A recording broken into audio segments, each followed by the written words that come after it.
UFC 299 just took place, and it was a pretty darn good card. I missed the early prelims, so we're going to begin with the prelims. And it began with Pedro Munhoz versus Kyler Phillips. Kyler Phillips was 10 years younger, and he was a lot faster paced. In the first round, he was just way too fast for Munhoz, outstriking him, landing way more strikes. And in the second and third round, Kyler Phillips slowed down a little bit, but he was still faster than Munhoz, landing more strikes, and he got the decision win. After that, we had Caitlin Sarminara, previously known as Caitlin Shakugian, and versus Macy Barber.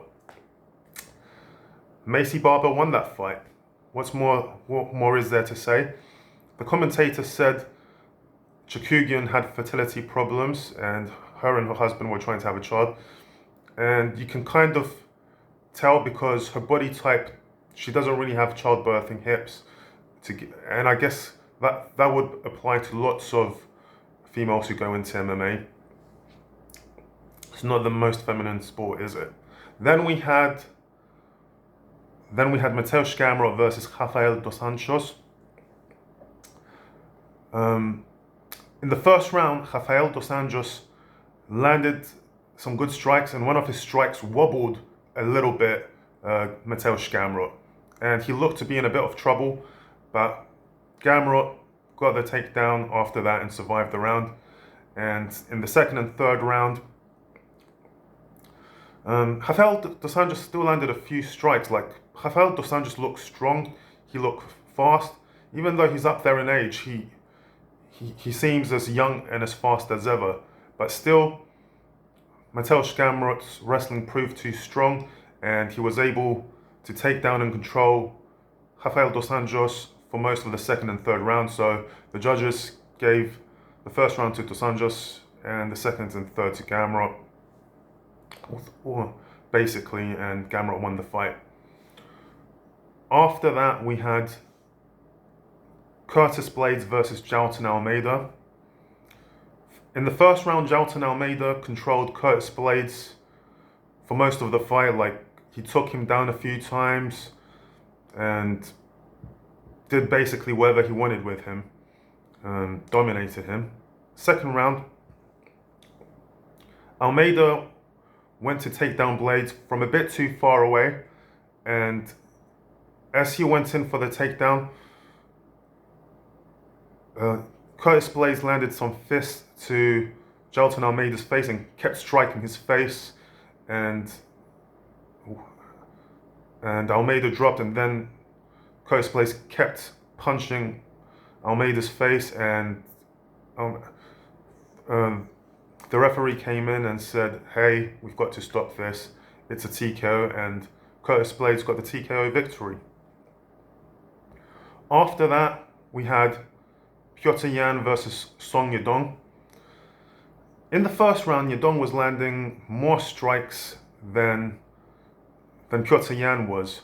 Petr Yan was a bit tentative, whether it's because he was afraid of Yadong's power, or he was afraid of the threat of the takedown, or because Petr Yan always starts slow in the first round, but because he's gathering information, and then in the middle rounds onwards, he starts to impose his will and game plan.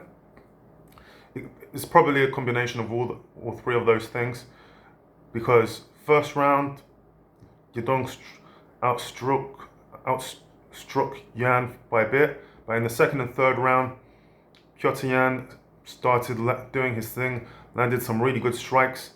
Yadong took Yan down a few times, but Petr Yan sprawled out of them in a beautiful way. The way he would sprawl out of Yadong's takedowns was very classy, and then he would outstrike Yadong. And in the third round, not only was Petr Yan outstriking Yadong, but Petr Yan also got a takedown, took down Yadong at the end in a beautiful way, and was controlling Yadong on the ground. So Yan got a takedown of his own and controlled Yadong on the ground, and Petr Yan won the fight. The judges gave gave the fight 2-1 for Jan, and it was a beautiful fight. Glad to see Jan back on the winning track. After that, we had Michael Venom Page versus Kevin Lee. Michael Venom Page, the new signing, and Michael Venom Page exhibited his trademark charisma in his entrance theme. His entrance theme started with the Undertaker theme, and then it melted into this R&B or hip hop track. So he started slow, and then he started dancing, doing all these crazy tricks. And in the actual fight between Kevin Lee and Michael Venom Page was dancing, going in and out striking Kevin Lee. Kevin Lee didn't know what to do. What am I saying, Kevin Lee? Kevin Holland, sorry about that. Kevin Holland, he was out striking Kevin Holland, and Colin couldn't find a way to deal with, was not able to find a way to deal with Michael Venom Page's speed, his in and out footwork, and Michael Venom Page won that fight. After that, we had Dustin Porier versus Benoit Saint-Denis. From within the first exchange between Benoit Saint-Denis and Dustin in the striking, I thought to myself, why is Benoit Saint-Denis in super slow motion? He looked slow as heck. And so they had this mini striking exchange at first. Then Benoit went for the takedown and was controlling Dustin on the ground and up against the cage for most of the fight. And Dustin had a few guillotines himself, and it looked like he was about to choke Benoit, but they weren't too serious. Benoit was able to get out of them easily. But by the end of the first round, Benoit was controlling Dustin, and it looked like he was about to get an arm bar, but then the bell rang. In the second round, again, it started with striking, and I don't know why Benoit seemed in super slow motion, but even in the first round when he was controlling Dustin, like the few moments when they would be standing, and I'd be asking myself, why on earth is Benoit in such super slow motion? He is slow as hell. Anyway, in the second round, Benoit chose to stand with Dustin. I don't know why, maybe because he knew he already gassed out, and at least if he went out through striking, they can say, oh, but if he went for a takedown, it'd be different. But anyway, Benoit stood with Dustin, tried to punch him, and then Dustin punched back, and he was stunned, and it looked like he was about to get TKO'd. And then Benoit again threw another super slow strike, and then Dustin threw a fast one and knocked him the F out. It has to be the staph infection. There's no way Benoit looks super slow like that for no reason.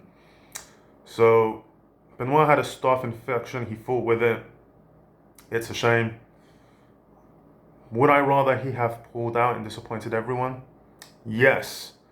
It would have been disappointing if he pulled out, but and I guess he wouldn't get on, if he did that, he wouldn't get on the UFC's good list. So, because then maybe he would fight someone else and lose anyway, and so he'd be in the UFC's bad books. But I think he should have pulled out. I didn't like how super slow he was. But Dustin won, well done to him. And then for the main event, Sugar Sean O'Malley versus Chito Marlon Vera, or Marlon Chito Vera. And yeah, Sugar Sean O'Malley was piecing up Chito Vera basically. In one of the rounds, Sean O'Malley landed a brutal knee to the face of Chito Vera, and Chito Vera just ate it up. Sean O'Malley landed good shots to the face.